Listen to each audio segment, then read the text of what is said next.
Ito po ang magandang balita. Nagdeklara po ng suporta kay Pangulong Marcos ang mga local government unit, ang mga gobernador mula po dyan sa Visayas Region.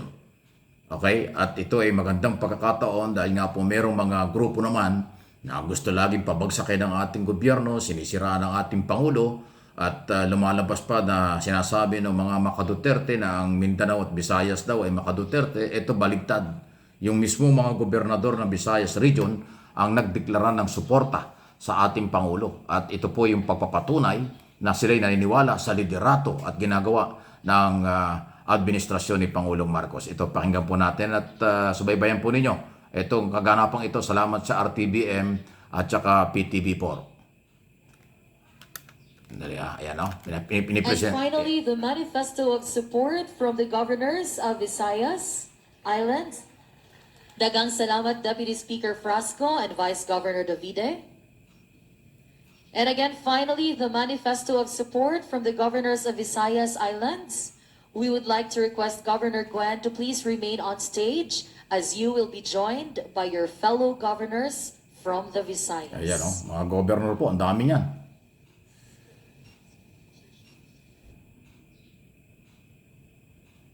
Yan po, mga gobernador yan ng bawat probinsya. This same manifesto of support was ceremonially signed by the Visayas governors on the wall during the Cebu province's 455th founding anniversary last August in the presence of the First Lady, Luis Araneta Marcos.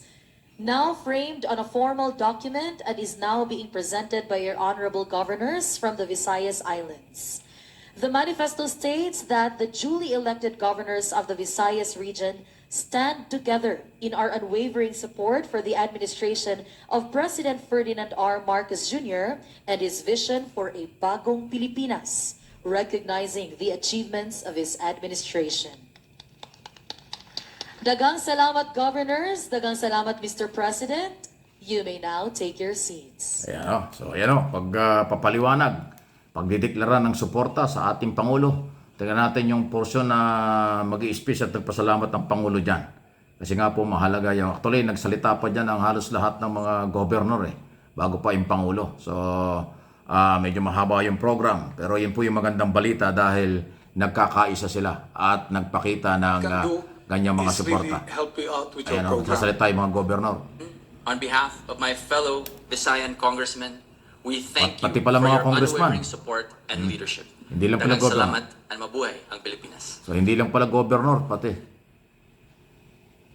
Ayan, o. Sandali, The honorable members of the House Ayan, o. Si Presidente nagsasalita. perfectly well. Why? She said that here. Ayan, o. Yung pagpasalamat sa suporta. I would also like to add to the story of Governor Petilla because Ayan, o. we have had Magkakasama the same sila dati experience pala sa Congress. of Nagkukwento yung nakaraan. Even though there is much that needs to be done. Unang-una, iba yung approach ka. Ang dami mong problema. Hindi problema yan. Trabaho ko yan. That's my job. These are not problems. The spirits those. This overwhelming, it's inspiring expression of support from all the provinces in the Visayas at all levels in those provinces. Thank you very much for that, and it is something that I will carry in my heart to my dying day.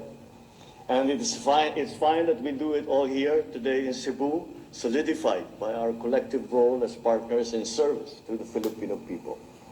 So I appreciate your expressions of appreciation and your trust, your confidence and support to this administration. Public service becomes fulfilling when we are joined by like-minded public servants, each of us committed to the noble goal of building a more reliable, a more efficient, a more compassionate government.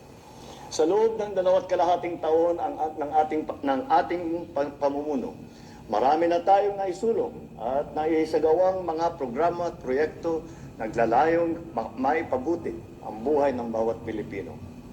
But through your leadership and the assistance of the national government, the Central Visayas region has ranked as the fastest growing region in the country, growing at 7.3% in 2023.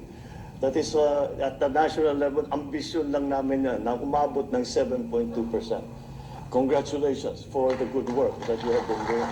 So ayan nagkabunga na pala yung mga Eastern Visayas has ginagawa. also shown Ayan sinasabi ng Pangulo. 7%. So yun po yung magandang relasyon. Alam niyo pag may magandang relasyon ang local government, governor, mayor, hanggang barangay to office of the president at magandang ugnayan, talagang may development. Okay? Yan ang maganda. Hindi pwedeng awayin mo yung gobyerno, hindi mo rin ang national government, hindi rin pwedeng awayin mo yung mga local government. Kasi yung mga local government, sabi nga ni Pangulo dyan sa speech niya, medyo mahaba, ang sabi niya, yung mga local government, yan ang direktang merong control at kinakausap, nilalapitan ng mga mamamayan. Kaya mahalagang yung on the ground, ang mga local official ay nandyan. At kung ano man ang problema dyan ay na-action nila at kung hindi kaya ng local na ipaparating sa national. Yan po yung magandang sistema ni Pangulong Marcos.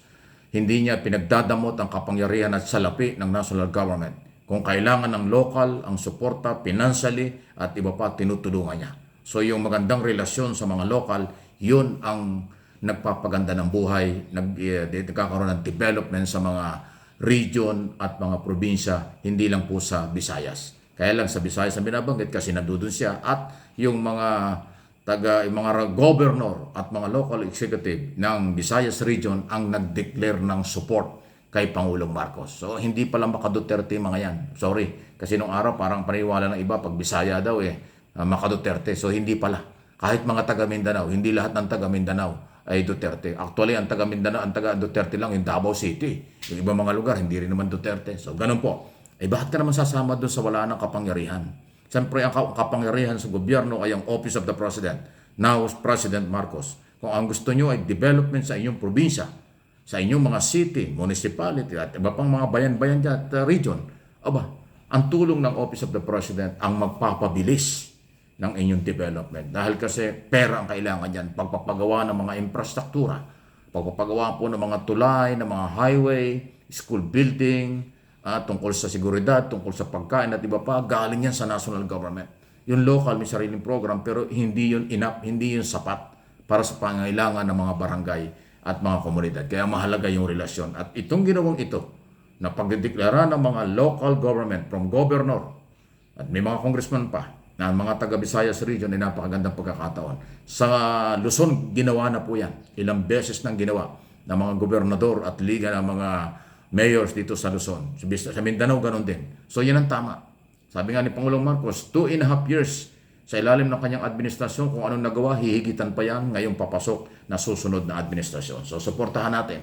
Ito yung magandang balita kasi ito ay pagkakaisa, pagtutulungan.